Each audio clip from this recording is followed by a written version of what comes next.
The Galactic Combat Academy's amphitheater was carved into the side of a hollow asteroid, a place so vast that voices carried like echoes in a cathedral. Rows of metal seats descended in a wide curve toward a central platform, where a circle of holographic projectors shimmered with faint blue light. The air hummed with the low vibration of machinery that kept the asteroid's artificial gravity stable. Above, a panoramic dome displayed a rotating view of the void, an ocean of blackness scattered with slow-moving stars and distant ships docking at orbital rings. It was not just a classroom, it was a monument to the galaxy's endless wars and the generations who had fought them. Hundreds of cadets sat in perfect silence, wearing the Academy's dark uniforms trimmed with gold insignia. Dozens of species filled the tiers, scaled, furred, feathered, armored, and smooth-skinned. Every race capable of spaceflight had sent representatives here to learn the shared doctrines of combat and honor. In the third row, among the cluster of human cadets, sat Evelyn Grant. Her uniform fit loosely, the sleeves rolled once at the wrists. Her hair was tied back, the color of dark copper, and her hands rested neatly on the table in front of her. She looked calm, too calm perhaps, for a lecture on the ethics of killing. The lights dimmed. Commander Vakar stepped into the circle. He was a towering reptilian being, his scales the color of weathered bronze. A deep scar crossed the ridge above his right eye, a reminder of his years commanding ground divisions during the Skarath Wars. His armor was ceremonial, but heavy enough to make a sound with each movement, and his voice, when he finally spoke, vibrated through the metal walls like distant thunder. "Cadets," he said, "today's lecture is not about tactics, or technology, or coordination. It is about conscience." No one dared to speak. The alien students, most from militarized species that valued hierarchy, sat stiffly, their eyes locked on him. Vakar continued, pacing slowly. "You are here to learn not only how to kill, but why you must. You come from different worlds, with different codes. Some of you think killing is a duty. Others think it is a burden. Today, we will discover which." He stopped. The silence thickened. Then, with a measured breath, he asked the question that would haunt the Academy for months to come. "Who here has killed?" For a moment, nothing happened. Then, one by one, human hands went up. The sound of fabric brushing against metal filled the room as 20 arms lifted into the light. The humans did it without hesitation, without looking at one another. Some were veterans of Earth's militia programs. Others had fought during colony skirmishes or pirate raids.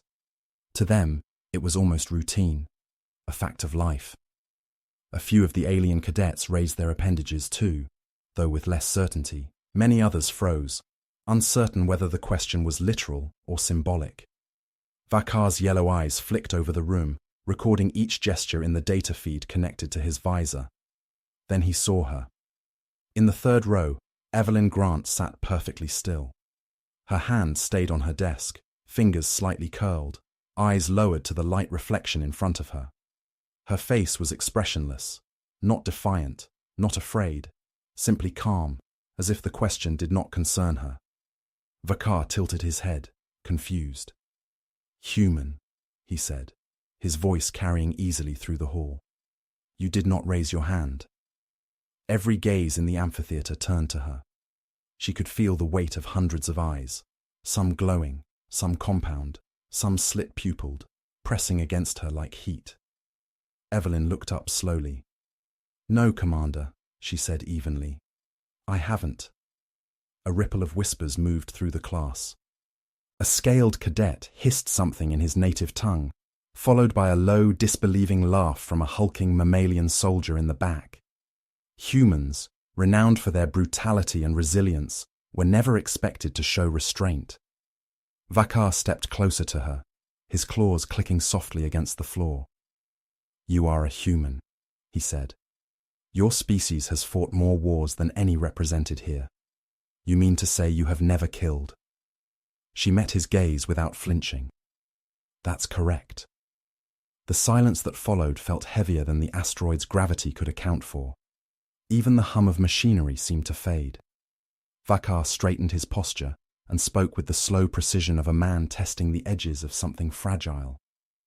You are enrolled in a combat division. Your peers have taken life in defense of orders, of comrades, or survival. Why did you not? Evelyn's answer was quiet, but clear enough to reach the farthest rows. Because I'm a medic. My duty is to preserve life, not end it. Laughter broke out from somewhere above, sharp and mocking. A human cadet named Riker leaned forward on his elbows and called out, "So what? You think that makes you better than the rest of us?" His tone was half joking, half resentful. He had the scars of a man who had survived close combat, lines of healed burns running across his jaw. Evelyn didn't turn to look at him. "No," she said softly.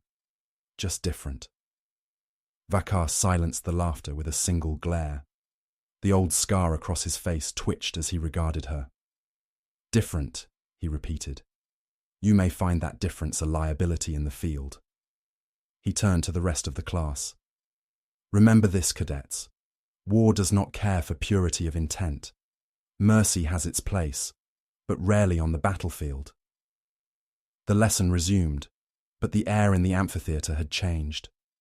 As Vakar began his lecture on the ethics of command responsibility, Evelyn felt the stares of the other cadets lingering on her. The insectoid species to her left clicked its mandibles softly, watching her with something between curiosity and suspicion. A feathered alien from the back row leaned over to whisper to another, and both glanced in her direction. She kept her eyes on her desk, tracing the reflection of the projected diagrams, listening to the hum of the holograms. Vakar's words faded into the background. She had expected something like this when she applied to the combat division. She knew that medics were rarely taken seriously here, that to most cadets, strength meant the capacity to destroy. But she also knew what she had seen in the field hospitals back on Earth. The shattered faces of soldiers who had pulled the trigger, the empty eyes of those who had lost their sense of self. Killing was not just an act, it was a wound that never fully healed. When the lecture ended, Vakar dismissed the class with a sharp motion of his claw. The cadets stood in unison, their movements almost military in precision. As Evelyn gathered her datapad, Riker passed by and muttered, "You'll learn soon enough. No one stays clean out there." She didn't answer. She simply tucked the pad under her arm and walked out into the corridor, where the sterile light from the ceiling panels reflected off the metallic floor. Outside the lecture hall, the corridors were lined with holographic murals depicting battles from across the galaxy. The fall of Titan's colony, the siege of Lirith Prime, the first alliance between humans and the Xeron species. Each image glorified victory, not the cost of it. Evelyn walked past them quietly, her boots making no sound on the polished surface. When she reached the observation deck, she stopped. Through the transparent dome, she could see the stars again, uncountable, distant, and indifferent. Somewhere among them, 1,000 wars were still being fought. She pressed her hand lightly against the glass, feeling the faint vibration of the station's life support systems beneath her palm. She wasn't sure why she had stayed silent so easily back there. Maybe it was instinct. Maybe it was the promise she had made to herself years ago, after the night her training convoy was ambushed on the rim of Mars' orbit and she had refused to fire her sidearm. She had chosen then to be the one who stitched wounds instead of making them. The decision had cost her promotions, respect, and now, perhaps, her reputation at the academy. But she had never regretted it. Behind her, the automated announcement system began to call cadets to evening drills. She turned away from the stars, adjusted her uniform collar, and started walking toward the lower decks. The echo of Vakar's question lingered in her mind, resonating like the pulse of a distant drum. Who here has killed? She wondered, not for the first time, if one day she would have to raise her hand too. For now, though, her answer remained the same, and her hands, the hands of a medic, stayed still. The day after the lecture, Evelyn's name was whispered across the academy's mess hall like an unsolved equation. The cafeteria, built into the asteroid's eastern ring, overlooked the gas giant below, a swirling storm of ochre and crimson that filled the entire view. Every table buzzed with cadets in uniform, trading stories and laughter over trays of synthetic rations. But at one table near the observation window, a subtle silence spread as she sat down. Forks clinked, eyes glanced, and conversations dimmed into strained murmurs. Her food tasted of processed salt and chemical flavoring, yet she ate slowly, pretending not to notice the way two alien cadets from the Velth species tilted their heads toward her, whispering in rhythmic tones that ended with laughter. A group of humans sat a few tables away. Among them was Riker, the same cadet who had mocked her during the lecture. He was broad-shouldered, with dark hair shaved on one side and a long scar that ran from his temple to his jaw, a relic from a plasma burn. His laughter was the loudest in the hall. "You know what she said?" he told a Xalian cadet across from him. "She said she's never killed. Never. In a combat division. Can you believe that?" The Xalian made a guttural clicking noise, a sign of disbelief in his species. "Humans are supposed to be predators," he said. "If she hasn't killed, then she's unfinished." Evelyn lifted her eyes just once, watching the reflection of their table in the glass before her. She didn't turn around, but she caught a fragment of Riker's grin in the reflection, half amusement, half challenge. The rest of the meal passed in uncomfortable quiet, until she stood, placed her tray in the return slot, and walked out. Her steps echoed against the corridor walls, steady and measured. She wasn't angry, at least not in the way they wanted her to be. Anger gave people satisfaction. She had learned long ago that silence unsettled them more. Outside, the training decks were alive with noise. Cadets sparred in gravity fields, others practiced zero-G maneuvers inside rotating rings, and the faint sound of simulated explosions pulsed from the firing range. Evelyn turned toward the medical training wing, a quieter part of the academy filled with antiseptic light and soft mechanical hums. She liked this place. The machines here didn't judge. They only responded to commands, to logic, to care. She had just begun sterilizing a batch of dermal regenerators when her communicator pinged. The message was short. "Report to Commander Vakar's office immediately." Her pulse quickened slightly. She wiped her hands, set down the tools, and made her way toward the command wing. The corridors grew darker as she descended, the lights dimming to a steady amber glow. The door to Vakar's office was massive, reinforced with metallic plating etched with his unit's insignia, a jagged claw over a planetary ring. "Enter," came the deep voice before she even touched the console. The door slid open, revealing a chamber lit by a single overhead beam. Vakar stood beside a tactical table projecting holographic battle formations. His armor caught the faint light, gleaming like old copper. Without looking up, he said, "Cadet Grant." She stepped forward, saluted briefly, and waited. "I've reviewed yesterday's transcript," he began, turning to face her. "Your refusal to answer my question has caused discussion among your peers, among instructors." He paused. "Among command." Evelyn met his gaze. "I didn't refuse to answer, Commander. I answered honestly." "That's semantics," he replied, voice low and cold. "You are a human cadet. Your people are expected to understand the cost of violence. Instead, you have made yourself a curiosity. Some call you brave. Others—" He let the silence linger. "Others call you a coward." She felt a faint tremor of heat rise behind her ribs, but kept her tone calm. "Cowardice implies fear. I'm not afraid of violence. I'm against unnecessary violence." Vakar circled her slowly, his heavy footsteps echoing against the metal floor. "I have seen cowards before," he said. "They hide behind words like yours. They build sanctuaries of principle to escape the mud and blood of real war. Do you think compassion will keep your comrades alive when the airlocks are breached and the enemy is inside?" "No," she said, her voice soft but firm. "But it can keep them human." Vakar stopped, his eyes, narrow and golden, fixed on her. "You speak as though humanity is something sacred. Out there, it's a liability." He gestured toward the holomap, where tiny icons of ships clashed in simulated formation. The galaxy rewards efficiency, not empathy. A medic who hesitates may kill more through inaction than any soldier with a rifle. Evelyn drew a slow breath. And yet, without medics, those soldiers would die regardless. A faint sound escaped him, half growl, half sigh. For a long moment, neither spoke. The hum of the holoprojector filled the room. Finally, Vakar deactivated the map and leaned against the edge of his table. "Do you know why I ask that question every year?" he said. "Because every cadet must confront what it means to take a life. Some lie about it, some boast, a few tremble, but none ignore it.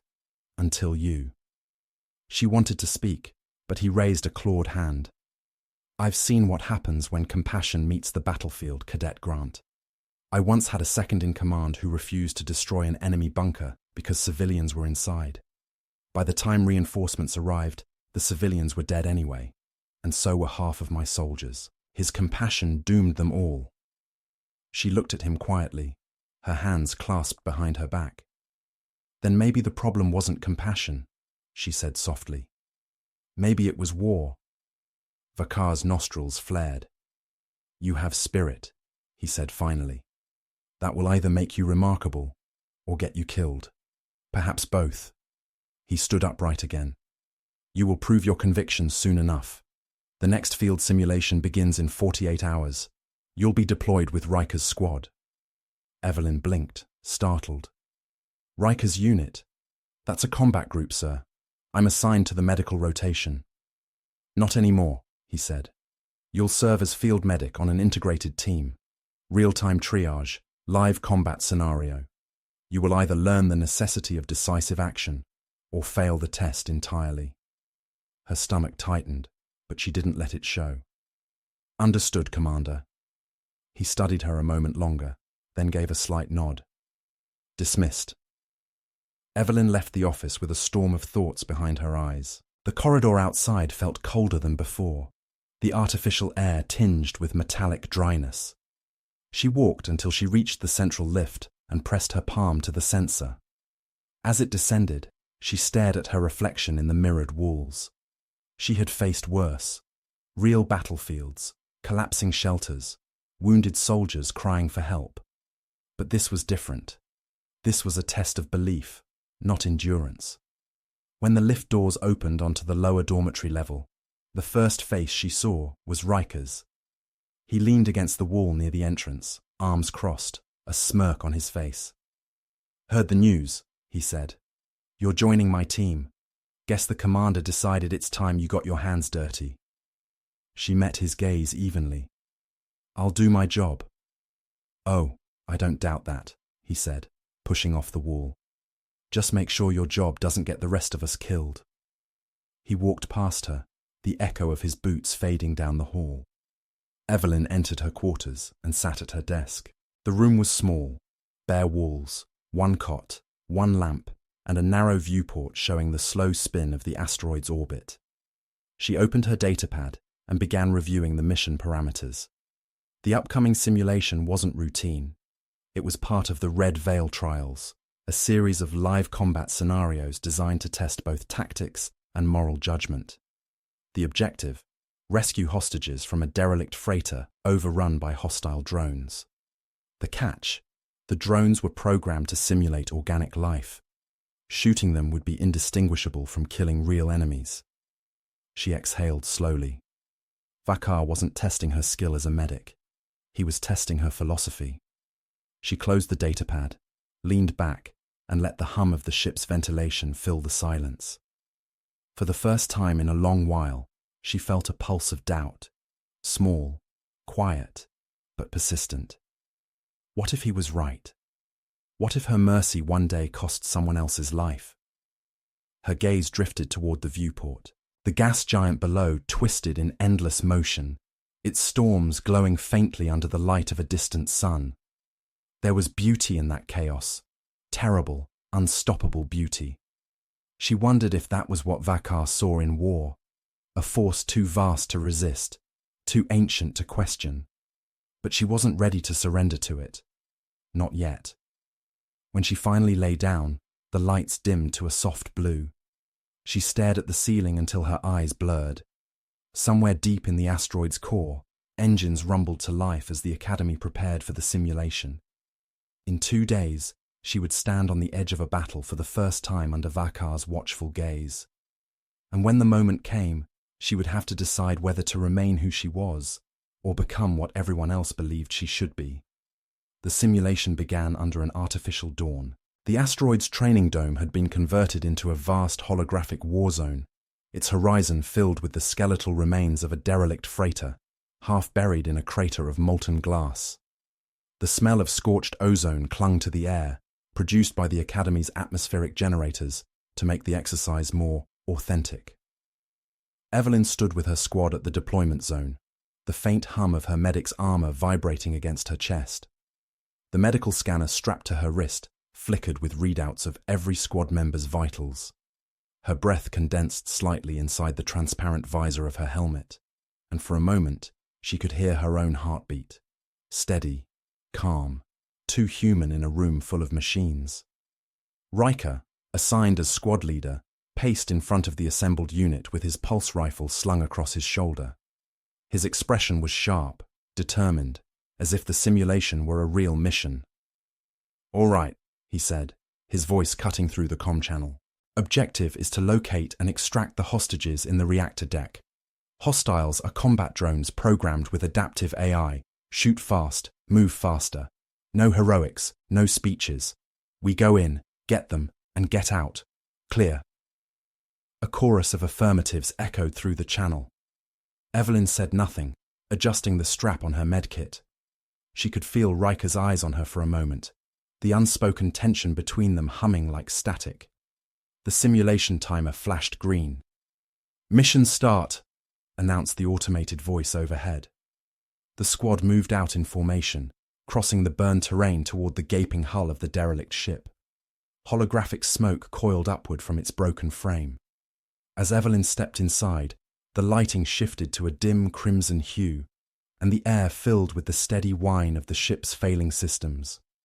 Metallic debris littered the floor, and the faint scent of oil hung in the air. She followed close behind Riker, her med scanner sweeping the corridor, tracing faint energy signatures ahead. Suddenly, a sharp ping registered on her display, multiple moving contacts. "Drones incoming," she said. Her voice was calm, precise. Before Riker could respond, a volley of plasma bolts erupted from the shadows ahead. The corridor flashed blue and red with bursts of light. The squad dove for cover behind the shattered remains of a bulkhead. Evelyn crouched low, clutching her scanner in one hand while she reached for a stim patch with the other. 2 cadets returned fire, their rifles cutting arcs of energy across the narrow hall. Riker shouted, "Flank them left! Keep formation!" He moved forward, firing in short bursts, his armor reflecting the flicker of explosions. Evelyn saw one of the drones lunge from the ceiling, its metallic limbs slicing through the air. Riker spun, shooting it through the torso, sparks showering the floor. The drone convulsed once before collapsing. "Clear!" someone called out. The team advanced deeper into the ship, stepping over the smoking remains of the machines. Evelyn knelt beside one of them, examining its circuitry.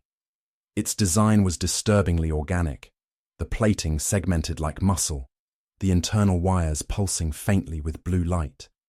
She tapped her scanner against its chest. "These aren't just combat models," she said. "They're mimicking biological systems." "Doesn't matter," Riker replied, moving past her. "It bleeds. It dies." She didn't answer. Instead, she adjusted her scanner's frequency to detect life signs. A faint cluster appeared ahead, heat signatures near the reactor chamber. "Hostages detected. 200 meters forward, lower deck," she said. "Then that's where we're going," Riker replied. The path to the lower deck was narrow, the walls streaked with scorch marks. As the squad descended, the sound of grinding metal echoed through the corridor. A low hum began to build, vibrating through the floor plates. Evelyn looked down at her scanner. The drone's signatures were multiplying rapidly. "Movement again. A lot of it," she said. Before anyone could react, the floor beneath them shuddered violently. A section of the deck split open, and a swarm of drones poured out like insects from a nest. The air erupted into chaos. Plasma bolts seared past Evelyn's visor. Riker barked orders through the comm. "Hold your ground! Defensive formation!" Evelyn dropped to one knee beside a fallen cadet whose armor had been pierced.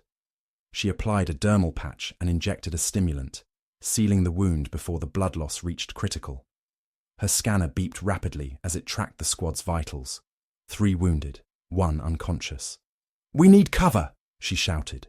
Riker turned, eyes scanning the corridor. He pointed toward a collapsed doorway. "There! Move!" The squad retreated, dragging the injured behind them. Evelyn followed last, her medkit bouncing against her hip as she fired her sidearm to suppress the drones.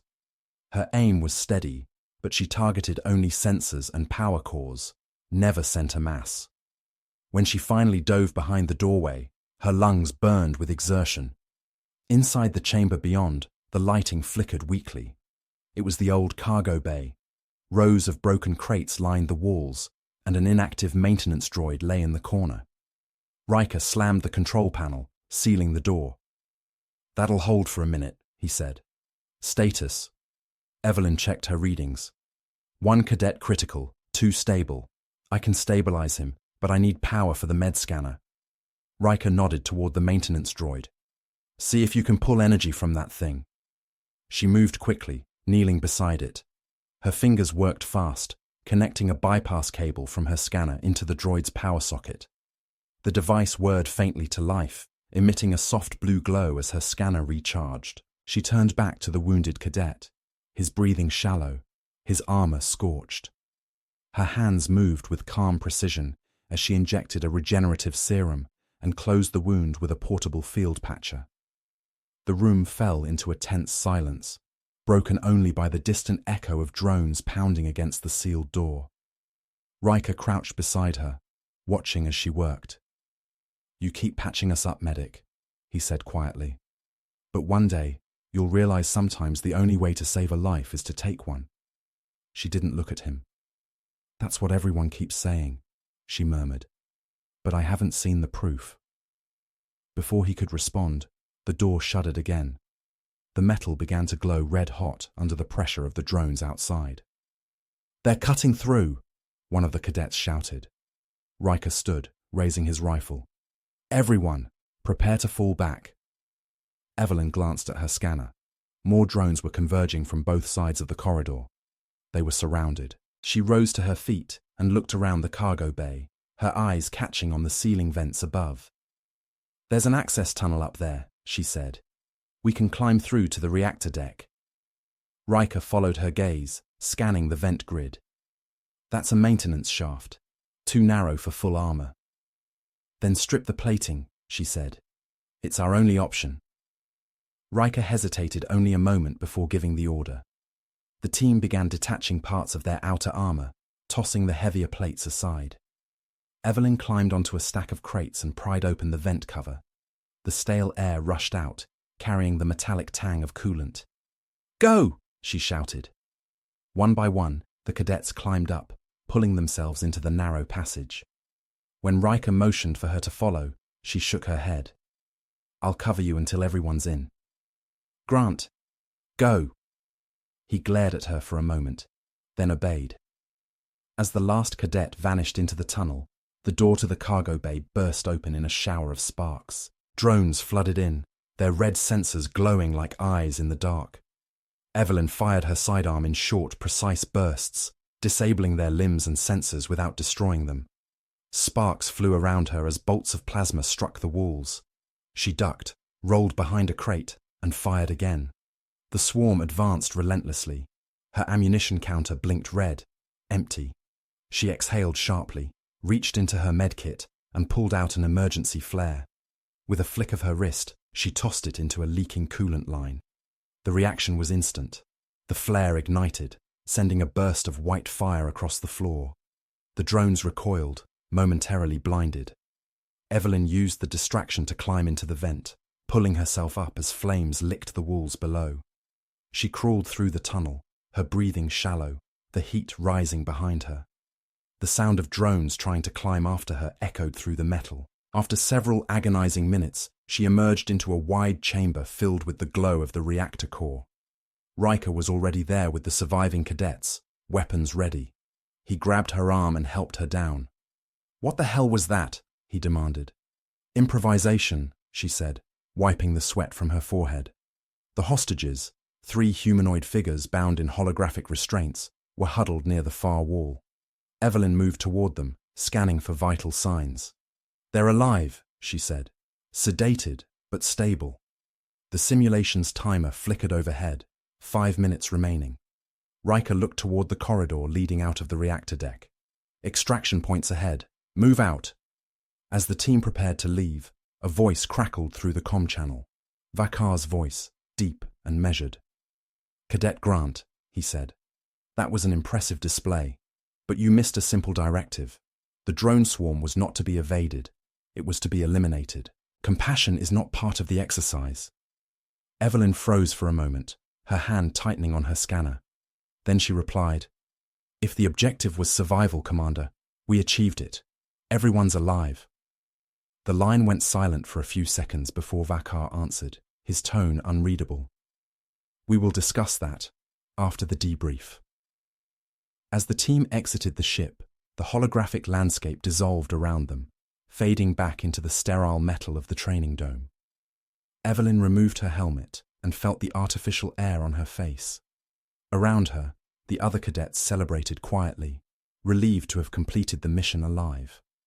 Only Riker remained silent, his eyes fixed on her with something between respect and resentment. She didn't meet his gaze. Her hands were shaking slightly from the adrenaline, though she kept them steady at her sides. Somewhere high above, the observation deck lights dimmed, signaling the end of the simulation. Vakar had watched everything, every shot she hadn't fired, every life she had chosen to save. She wondered if he understood the truth she had learned in that burning corridor. That courage didn't always roar with violence. Sometimes it whispered through restraint. The next morning, the Academy's halls were buzzing with whispers before the official report had even been released. Cadets spoke in half-sentences and glances, passing rumors along like smuggled contraband. Some said Evelyn had disobeyed a direct order. Others said she had performed a miracle, saving her squad without losing a single life. In a place where survival was valued but victory was worshipped, her success had become an uncomfortable question. Was survival without destruction truly victory? Evelyn ignored the murmurs as she walked toward the lecture amphitheater. Her boots struck the polished floor with quiet rhythm. The bruises on her arms from the simulation had faded overnight, but fatigue clung to her face. Her eyes were calm, yet shadowed by something deeper, a weight not of guilt, but of realization. She had seen what the Academy wanted her to become, and she knew now how far she stood from it. Inside, the amphitheater was already filled. The alien cadets sat in their usual groups, segregated by species. Humans occupied the middle tiers, loud and restless. At the center of the room stood Commander Vakar, his bronze scales glinting under the cold white lights. He waited without moving, hands behind his back, tail coiled neatly around his boots. When Evelyn entered, his eyes followed her with that same unwavering intensity as before. The moment she took her seat, his voice filled the hall. "Yesterday's field exercise has concluded. The results, as you've all no doubt heard, were unconventional." His tone was controlled, but the edges of it carried irritation. Squad 12 completed the mission without a single fatality, an outcome that, on paper, should be commendable. And yet, he turned, the yellow of his eyes sweeping across the crowd. Orders were ignored, objectives were modified, enemy units that were meant to be neutralized remain intact. The one responsible will explain her actions. Cadet Grant, stand. Evelyn rose slowly. Her pulse remained steady even as hundreds of eyes turned toward her. Vakar gestured to the center platform. "Join me." She descended the steps without hesitation, her footsteps echoing softly. When she reached the platform, the commander stepped aside, granting her the space to speak. The amphitheater grew silent, so silent she could hear the faint hum of the ventilation systems above. "Cadet Grant," Vakar said, "you had clear orders to engage and eliminate. Instead, you improvised, you evaded, and you disobeyed. Explain why." Evelyn looked out over the audience. Rows of alien faces stared down at her, curious, skeptical, some openly hostile. The humans were quiet too, though Riker sat with his arms crossed, his jaw tight. She took a breath and said, "Because the mission's goal was survival, not destruction.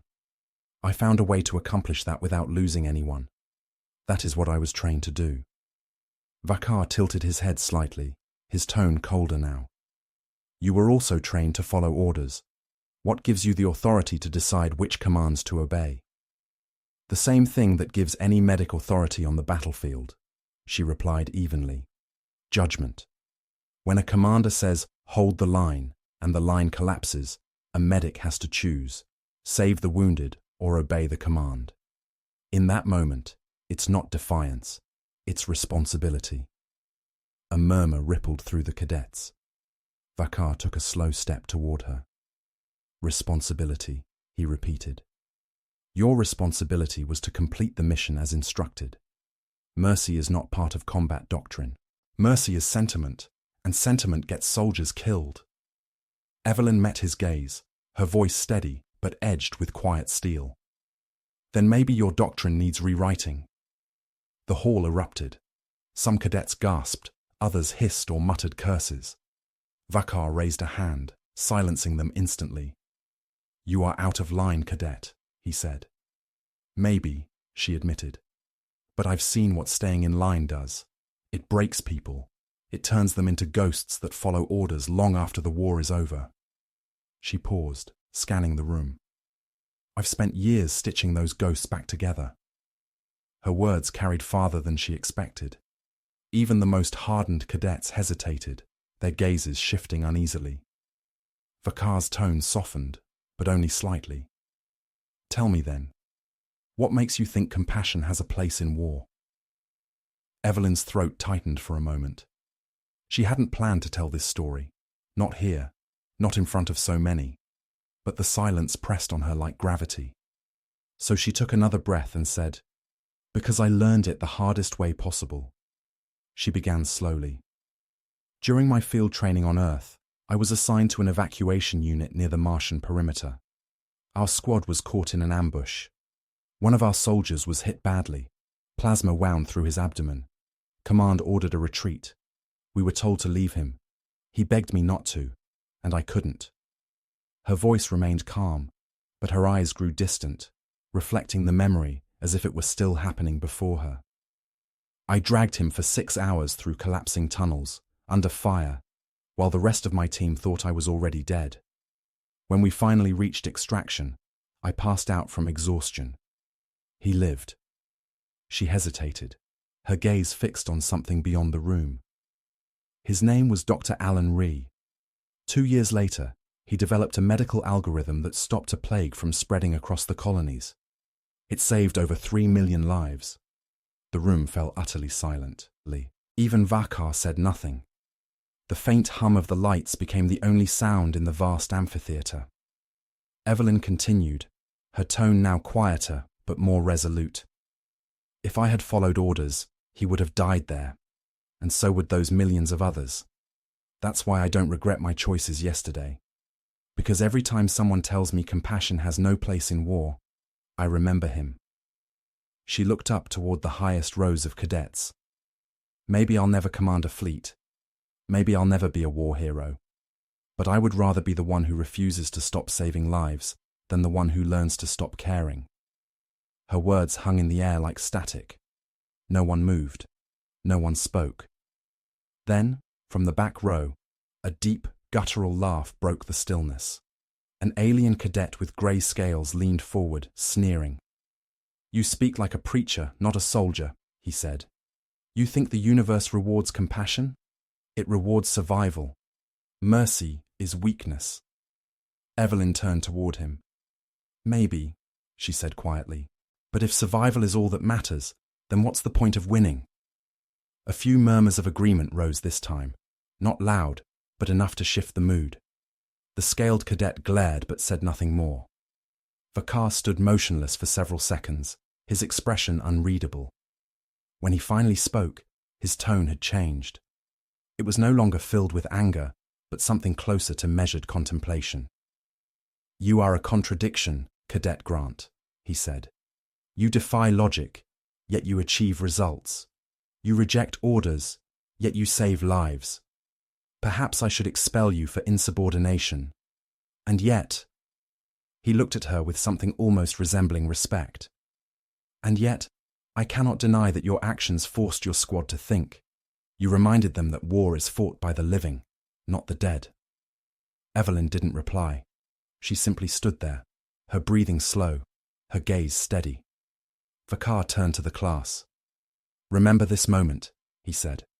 "The galaxy will test you in ways no simulation can. When it does, your decisions will define not only who survives, but what survives." Dismissed. The students rose, murmuring as they filed out. Some avoided looking at her. Others glanced with hesitant respect. Riker passed by last, pausing briefly. His voice was quiet, almost reluctant. "You're stubborn, Grant," he said. "But maybe that's not such a bad thing." Then he walked out, leaving her alone with Vakar. For a long time, neither spoke. The commander's face was hard to read, but his tone softened when he finally said, "You risked your career for a principal." Evelyn looked up at him. "I didn't join to have a career," she said. "I joined to keep people alive." Vakar gave a faint, humorless smile. "Then may your convictions never be tested beyond what you can endure." He turned away, signaling the end of the session. Evelyn climbed back up the steps and exited into the corridor. The artificial sunlight filtering through the glass panels above painted golden streaks on the metal floor. For the first time in weeks, she felt something close to peace. Outside the amphitheater, the Academy's banners swayed gently in the artificial breeze. The chaos of gossip would continue, and she knew Vakar would never fully agree with her choices. But that no longer mattered. She had said what she needed to say. As she walked toward the medbay, her reflection followed her in the mirrored walls, tired, scarred, but unbroken. In her chest, she felt the quiet certainty of someone who had finally stopped apologizing for what she believed in. Graduation day at the Galactic Combat Academy came with the quiet weight of ritual. The amphitheater was brighter than usual, its metallic walls polished until they reflected the banners of every allied species represented within the Academy. The vast dome ceiling displayed a projection of the galaxy, rotating slowly, its constellations faintly glowing in the artificial dawn. Every cadet stood in immaculate formation, uniforms pressed, insignias gleaming. It was the day each of them would be commissioned into their respective fleets and battalions. For most, it was a day of triumph. For Evelyn, it was something else entirely, a reckoning. She stood among the rows of human cadets, her posture straight, her expression calm. The murmur of voices filled the air, nervous laughter, whispered excitement, the soft clatter of ceremonial armor. She could sense the shift in the atmosphere. Those same cadets who had once whispered behind her back now offered faint nods of acknowledgement. Her performance in the simulation and her confrontation in the lecture hall had spread far beyond the Academy's walls. Some admired her defiance, others feared her conviction, but everyone remembered her name. Commander Vakar entered through the upper gates, followed by the Council of Instructors. The crowd fell into immediate silence. His presence seemed to absorb the air itself. He strode to the podium at the center, his scarred face as stern as ever, yet there was something different in his eyes, less fire, more gravity. "Cadets," he began, his deep voice echoing through the hall. "You stand today on the edge of service. You have endured trials of mind and body, of courage and conscience. You have learned to fight, to command, and, if necessary, to sacrifice." He paused, letting his gaze sweep across the assembly. "Before you receive your commissions, there is one final question I ask every graduating class. It is the same question I asked you on your first day. The silence became absolute. The air seemed to thicken with expectation. "Who here," he said slowly, his voice carrying like a hammer against stone, "has killed?" As one, hands began to rise. The gesture was automatic, practiced, almost ceremonial. Every human cadet raised a hand. The alien students followed, each one acknowledging their own experience, their own burden. The sound of shifting fabric filled the space like a whispering wind. And once again, one hand did not rise. Evelyn stood still, her gaze fixed ahead. Her arms hung naturally at her sides, fingers relaxed. She did not hesitate, did not tremble. The gesture that had once marked her as an outcast now carried a different kind of strength, quiet, deliberate, unshaken. The movement did not go unnoticed. Whispers rippled through the crowd, subtle but present. Vakar's golden eyes found her instantly. For a moment, he said nothing. Then he took a slow breath and stepped down from the podium, the sound of his heavy boots echoing against the floor as he approached her row. He stopped in front of her. The entire amphitheater seemed to hold its breath. "You still do not raise your hand," he said, his voice low but clear enough for everyone to hear. Evelyn looked up at him, meeting his gaze with calm certainty. "No, Commander," she said. "I haven't." A pause followed, long, deliberate, heavy with meaning. Then, for the first time since she had met him, Vakar smiled. It was faint, fleeting, but real. He straightened his posture and spoke loudly enough for the entire hall to hear. "You still have not killed," he said, "but you have saved more lives than most who ever will." The words hung in the air, vibrating through the silence like a living thing. For a heartbeat, no one moved.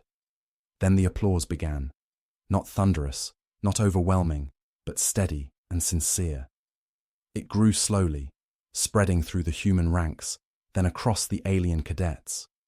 Even those who did not fully understand her conviction felt the truth in the moment. Evelyn's stillness, her refusal to conform, had become a kind of victory. Vakar inclined his head slightly, a gesture of respect.